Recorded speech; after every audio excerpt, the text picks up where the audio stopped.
नमस्कार, आप देख रहे हैं जानो दुनिया। मैं हूं आपके साथ हर्षिता। आइए करते हैं खबरों से शुरुआत।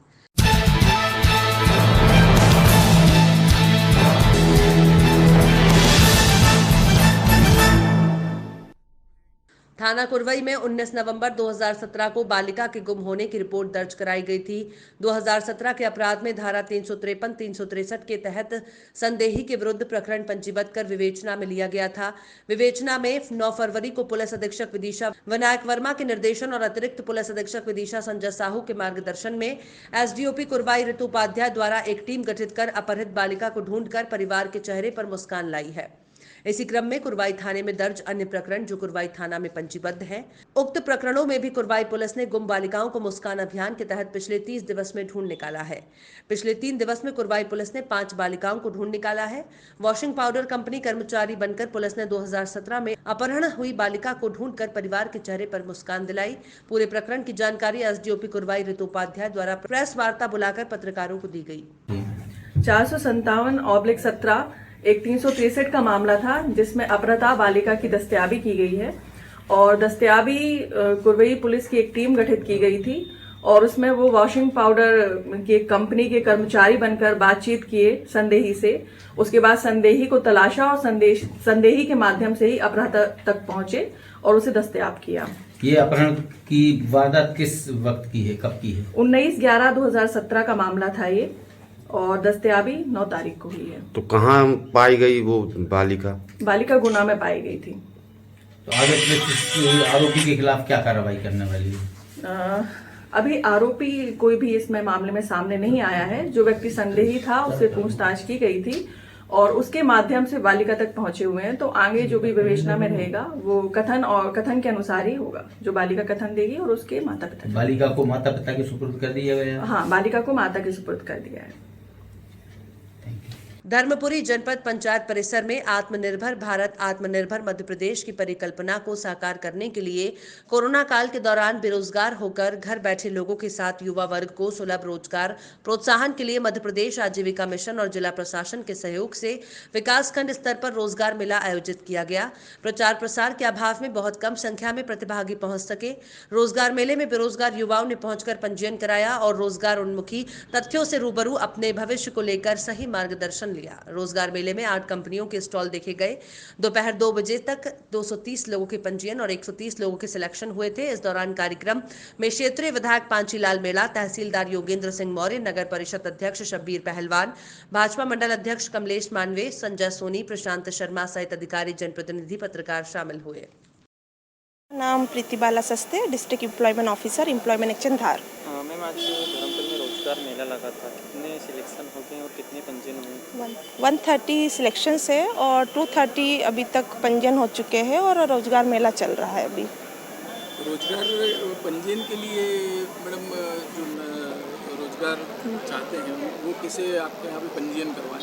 रोजगार पंजीयन ऑनलाइन हो गया है। वेबसाइट पूर्णतः निःशुल्क है। आवे तक अपने मोबाइल, लैपटॉप, पीसी से कहीं भी किसी भी स्थान पर निःशुल्क पंजीयन MyMP रोजगार पोर्टल पर जाकर कर सकता है।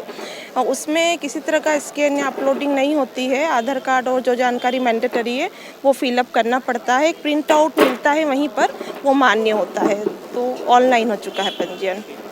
अर्पणा पांडे है। मैं मध्य प्रदेश राज्य ग्रामीण आजीविका मिशन में जिला परियोजना प्रबंधक के पद पे हूँ।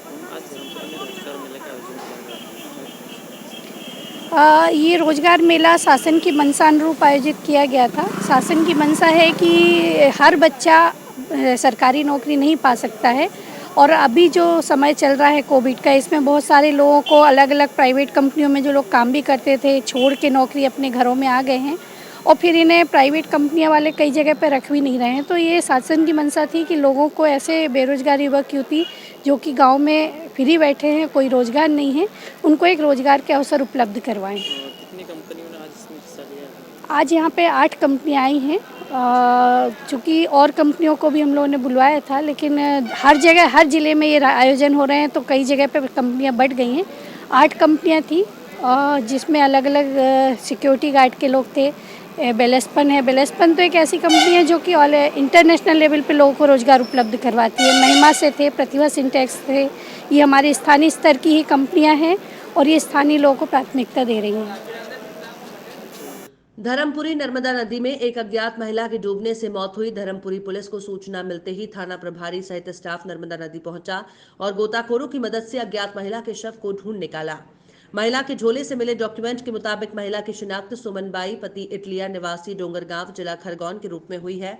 फिलहाल महिला के शव को नर्मदा से निकालकर धर्मपुरी सामुदायिक स्वास्थ्य केंद्र पोस्टमार्टम के लिए ले जाया गया है। वहीं धर्मपुरी पुलिस महिला के परिवार से संपर्क करने का प्रयास कर रही है। धर्मपुरी जिला धार महिला जो डूबी है क्या प्रमाण? आज दिन में करीबन 3 बजे एक अज्ञात महिला की नर्मदा नदी में डूबने की सूचना प्राप्त होने पर नदी में से धर्मपुरी के लोकल तैराकों द्वारा महिला की लाश को निकाला गया। महिला का नाम सुमनबाई पति इटलिया मानकर, उम्र करीब 40 साल, निवासी डोंगरगांव लोनेरा जिला खरगोन है। जो एक पासबुक मिली है उसमें महिला का नाम और पता लिखा हुआ है, उस आधार पर मेरे द्वारा बताया गया है। 13 सेकंड और जिंदगी खत्म। जी हां, दिल दहला देने वाला मामला। सड़क दुर्घटना का ये वीडियो एमपी के छिंदवाड़ा से सामने आया है, जहां एक बाइक सवार को सड़क पार करते समय पीछे न देखना इतना महंगा पड़ा कि उसे इसकी कीमत अपनी जान देकर चुकानी पड़ी। हालांकि वायरल वीडियो 6 फरवरी का है, लेकिन पुलिस ने वीडियो सामने आने के बाद ओमनी वैन के चालक पर अभी कार्रवाई की है।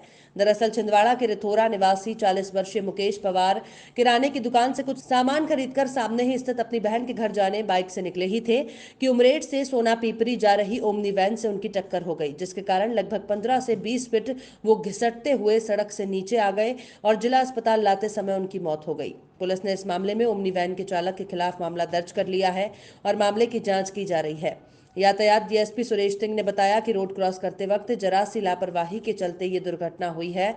हम प्रयास करेंगे कि गांवों में लोगों को यातायात नियमों के प्रति जागरूक करें और ऐसे स्पॉटों पर कुछ कारगर प्रयास करें जिससे दुर्घटनाएं रुक सके।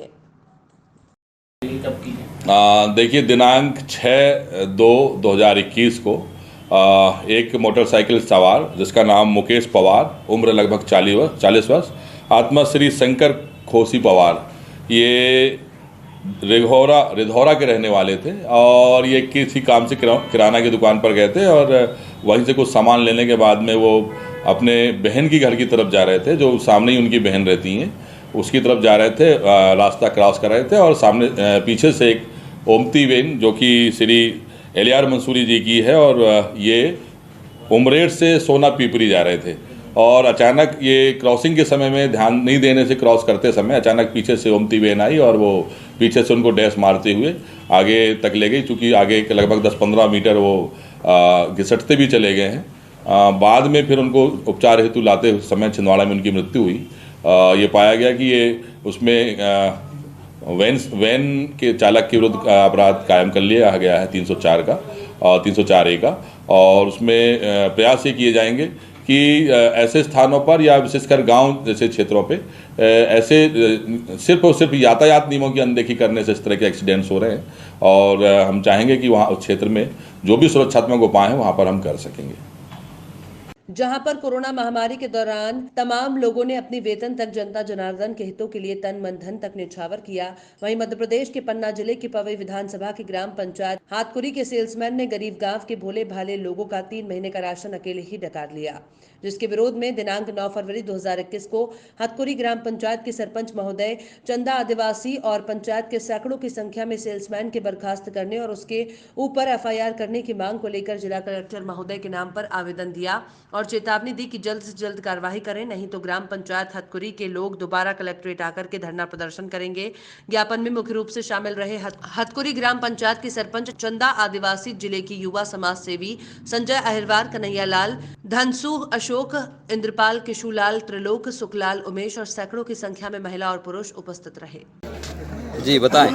उनको गल्ला बांटते हम पहुंच गए जी। हमसे कहने लगे तुम्हें अपना भर ले जा, हल्ला गल्ला ना करो, तुम्हें अपना भाई ले जा जी। हम लोग हम अकेले न ले जाए, सबको दियो। अच्छा, फिर क्या हुआ? फिर नहीं दो, कहने लगे ले लियो, हम सबको दियो, कहते तुम अपना ले जाओ। क्या नाम है आपका? हमारा लल्लू वाले है, कौन सी पंचायत से? भतपुरी। किस समस्या को लेकर के आप यहाँ आज आए हैं? साहब परेशानी है जनता का, तो हमें आए हैं लेकर, गल्ला ही नहीं मिलो साहब 3 माह से। 3 माह से नहीं दिया गया? हम गए कोर्ट है। अच्छा। जैसे गल्ला बटा फ्री वालों गल्ला नहीं मिलो, हम गए कोर्ट है, हमें कही महाराज सो गल्ला काहे बांटा, कहे जो कछु तो मैं सजा फांसी करवाना हो तो करवा दो हमारी। अच्छा, कोई तो कहे कि हम भाग आए। क्या नाम है आपका? लुप्ती आदिवासी। कौन सी पंचायत के हैं? हथपुरी। हथपुरी। अगर अब नहीं बांटेंगे तो आप क्या करेंगे आगे? जी फिर से कार्रवाई करेंगे साहब। ओके। आप यहाँ किस चीज का आवेदन देने के लिए आए हैं? बोलो। 3 माह से गल्ला नहीं मिला फ्री बार। जी जी, 3 माह से नहीं बांटा? नहीं बांटा। और आपने उनसे कहा? आप हाँ हमने कहा कि बांटो, नहीं कहीं करेंगे। नहीं बांटा गया? नहीं। आपका नाम है आपका? चंदा। चंदा भाई, आप गांव की सरपंच हैं? हाँ। तो आपने उनसे बोला तो होगा एक आध बार कि आप गल्ला बांटिए? हाँ बोला है। तो क्या चाहते हैं आप, क्या कार्रवाई की जाए? गल्ला देती नहीं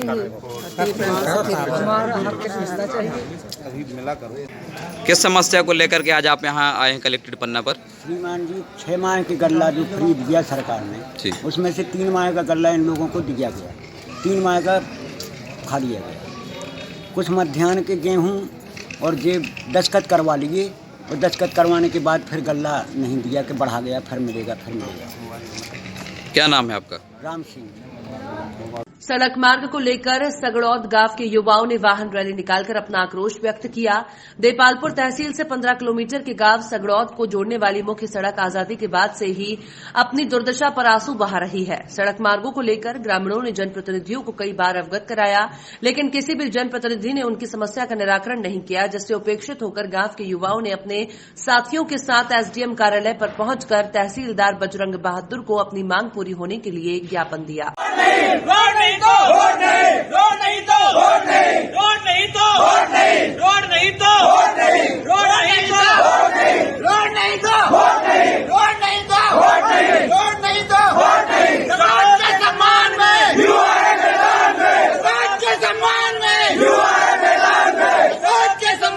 जो यहाँ पर आने का मुख्य उद्देश्य था सभी युवाओं का, क्योंकि हमारा गांव जिला मुख्यालय से लगभग 60 किलोमीटर अंदर आता है, यहाँ से भी लगभग 17-18 किलोमीटर अंदर आता है, लेकिन फिर भी वहाँ पे जो मुख्य रोड है, मुख्य सड़क मार्ग है, उसकी हालत है बहुत खस्ता है, बहुत दयनीय स्थिति है। और हमको, क्योंकि जहाँ एक तरफ आज छोटे छोटे गांव भी विकास कर रहे हैं, मुख्य सड़कें होने के कारण उनका विकास होता है, लेकिन हमारे गाँव में मुख्य सुविधाएँ नहीं मिल पाती। सबसे बड़ी समस्या मैं आपको बताऊं कि एक आती है हॉस्पिटल की। हॉस्पिटल गांव में है नहीं। अगर किसी महिला को डिलीवरी हो तो उसको ले जाने में बहुत परेशानी आती है। जहां हमको आधे घंटे का समय लगना चाहिए, वहां 1 घंटा समय लग जाता है, जिसके कारण समय पर नहीं पहुंचने के कारण कई बार ऐसी स्थिति हो जाती है कि मृत्यु तक भी हो जाती है। दूसरी बात आती है, पूरा जो अभी हमारा गाँव है वो कृषि प्रधान है, तो वहाँ से जो हम मंडी या अन्य जगह भी हमारी फसलें बेचने ले जाते हैं तो हमको बहुत समस्याएं आती है, हम टाइम पर नहीं पहुँच पाते, और कई बार तो हमारी जो ट्रालियाँ होती है वो पलटी तक भी खा जाती है। यह सारी की सारी स्थिति इसलिए भी ज़्यादा बनी हुई है कि हमारे गांव में खदानें हैं। मुरम खदानें खोदने के लिए वहाँ पे कई जो है खदानें लीज पर गवर्नमेंट की तरफ से दी गई है, इसके कारण वहाँ पे डंपर चलते हैं, लगभग 40-50 दिन भर चलते रहते हैं। इसके कारण ऐसा लगता है कि वहाँ रोड कई सालों से रोड बना ही नहीं है। अगर ये स्थिति रोड की जो समस्या को लेकर, एक तो मुख्य हमारा गांव सगड़ोद है, उसके पास 2 हमारे गांव लगे हुए पीछे गांव, एक शिवगढ़ है और उधर सियावदा गांव है। इन गाँवों में भी जाने वाले लोग हमारे गाँव में होकर निकलते हैं, बिजूर वाले ये भी निकलते हैं, तो इन लोगों को भी काफी परेशानी आ रही है। एक समय ये था कि हमारे गाँव में रोडवेज बस चलती थी, लेकिन अब देपालपुर बेटमा जो रोड है, इससे पश्चिम दिशा की ओर जाते हैं तो पहले चिकलोंडा गांव, चिकलोंडा के बाद फिर सगड़ोद जो रास्ता है, तो ये लगभग 6-7 किलोमीटर अंदर रोड है। और ये जो पीडब्ल्यूडी का रोड पहले बनाया गया रहा होगा, तो अभी उसको काफ़ी जो है मतलब गड्ढे निकल आने की शिकायतें हैं, और चूंकि उधर कई सारे जो गिट्टी मुरम के खदाने हैं तो उनकी गाड़ियां भी चलती हैं, तो लोगों के द्वारा ये शिकायत की गई है कि ये सड़क का जो है मरम्मत होना चाहिए, आवागमन योग्य होना चाहिए। और कोई सीसी रोड जो पहले निर्माण चल रहा था तो उसका ठेकेदार जो है वो बीच में काम छोड़कर चला गया है, तो अब इस प्रकार की शिकायतें हैं तो हम ये जानकारी जो है वरिष्ठ अधिकारियों के संज्ञान में ला रहे हैं। ज्ञापन को वरिष्ठ कार्यालय को अग्रेसित किया जा रहा है। इसके अलावा कल जो है पीडब्ल्यूडी विभाग के अधिकारियों के साथ जाकर मौका निरीक्षण किया जाएगा और जो भी त्वरित कार्रवाई की जानी है वो की जाएगी। समस्या है 7 किलोमीटर रोड की, जो 2 किलोमीटर का तो रोड का काम चल रहा है, लेकिन वो 2 महीने से बंद है। आधा मतलब 10% 5% काम करके चला गया है और 5% का जो टेंडर अभी तक नहीं हुआ है। बहुत बड़े गड्ढे हैं, उसमें आने की बहुत समस्या है, घंटों लगते हैं 7 किलोमीटर आने में। उसके लिए हम सर को ज्ञापन देने आए थे कि इसका निदान हो, नहीं तो हम आगे चक्का जाम करेंगे चिकलोंडा फाटा आके और भूख हड़ताल करेंगे। चिकलोंडा फाटे से पीडब्ल्यूडी का है वो रोड और पीडब्ल्यूडी ने ठेके पे दिया है। दीपक शायद नाम है ठेकेदार का, उनको दिया है और उसने एक तीसरे ठेकेदार को दिया है। अब उसकी जानकारी नहीं है। आने वाले समय में आप लोगों को क्या कठिनाई होगी अगर ये मार्ग नहीं बना तो वर्षा के समय में? बैतूल के आमला थाना इलाके में एक विधवा की गोली मारकर की गई हत्या के मामले में आरोपी उसी का सगा देवर निकला है। पुलिस ने मृतका के देवर समेत एक महिला को इस हत्या के आरोप में गिरफ्तार कर और पिस्टल बरामद कर ली है, जो महिला की हत्या में इस्तेमाल की गई थी। हत्या की वजह वो जमीन जायदाद बताई जा रही है जो मृतका के पति ने उसके नाम की हुई थी। एसपी बैतूल शिमाला प्रसाद ने आज शाम इस अंधे हत्याकांड का खुलासा किया। दरअसल आमला थाना इलाके के गांव कनौजिया में पिछले 4 दिन पहले 6 फरवरी की रात महिला वर्षा नागपुरे की अज्ञात व्यक्ति ने गोली मारकर हत्या कर दी थी। देर रात हुए इस कत्ल का पुलिस को कोई सुराग नहीं मिल रहा था, क्योंकि जिस समय ये कत्ल हुआ महिला अपने 7 साल के बेटे के साथ घर पर अकेली थी। पुलिस के मुताबिक हत्यारे ने उसे बेहद करीब से सिर में गोली मारी थी। पुलिस ने इस मामले में पड़ताल शुरू की है और मौके पर मौजूद मृतका के 7 साल के बेटे से घटना के समय आने जाने वालों का हुलिया पूछा तो पूरा प्रकरण खुलकर सामने आ गया। मृतका के बेटे के बताए हुलिये के आधार पर पुलिस ने जब पूछताछ और जांच का दायरा तय किया तो शक की सुई मृतका के भोपाल में रहने वाले देवर सोनू नागपुरे पर आ टिकी। पुलिस टीम ने भोपाल जाकर जब सोनू को हिरासत में लिया और पूछताछ शुरू की तो वो बहुत जल्द ही टूट गया। पड़ताल में खुलासा हुआ कि मृतका वर्षा का पति ललित सेना के मोटर व्हीकल डिवीजन में तैनात था। 2012 में उसकी मौत हो गई थी, जिसकी मौत के बाद करीब 20 लाख रुपए की रकम मृतका को मिली थी। इसके अलावा 3-4 प्लॉट भी उसके नाम थे। इस जमीन और जायदाद को लेकर मृतका और देवर के बीच विवाद चल रहा था। ये मामला उत्तराधिकार को लेकर अदालत तक भी पहुंचा था, लेकिन इसमें आरोपी की हार हो गई। चूंकि मृतका वर्षा और उसके पति ललित ने साल 2011 में प्रेम विवाह किया था, इसलिए भी उसका देवर और अन्य ससुराल वालों से मृतका की पटरी नहीं बैठती थी। उस पर जमीन जायदाद का ये मामला आग में घी का काम कर रहा था। मृतका शादी के 1 साल बाद ही विधवा हो गई थी। उसके पति के खाते में करीब 20 लाख रुपए जमा थे, जबकि उसके कई प्लॉट भी थे। ससुराल पक्ष इस रकम और प्लॉटों पर अपना हक चाहते थे। पूरा मामला क्या था और इसमें अभी क्या खुलासा हुआ? ये 6 तारीख की घटना है। थाना आमला क्षेत्र में कन्नौजिया नाम का एक ग्राम है, जहां पर गोली मारकर एक महिला की निश्चित हत्या कर दी गई थी उसी के घर में घुसकर। और एसडीओपी मुल्ताई के निर्देशन में जो एक टीम बनाई गई है और आमला जिसमें टीआई थे, और जो इनकी टीम है इसने तत्काल इस पूरे मामले का खुलासा किया और आरोपी को 24 घंटे के अंदर अंदर जो है वो राउंड अप कर लिया गया है। क्या कहानी आई है? इसमें ये निकल के आया है जो मृतिका थी उसके पति का देहांत जो है वो 2012 में हो गया था। वो एक आर्मी में अच्छे पद पर कार्यरत थे और उसकी डेथ के बाद जो है इनकी फैमिली में काफ़ी डिस्प्यूट्स हुए, जो अनुकंपा नियुक्ति को लेके भी था और उसका जो पैसा मिलना था, और उन सब चीज़ों को लेके काफ़ी परिवार में विवाद होता रहा इनके भाइयों के बीच और इस महिला के बीच में। तो अंततः जो सारा पैसा वगैरह था उसके पति का वो महिला को ही मिला और ये कोर्ट से भी जीती।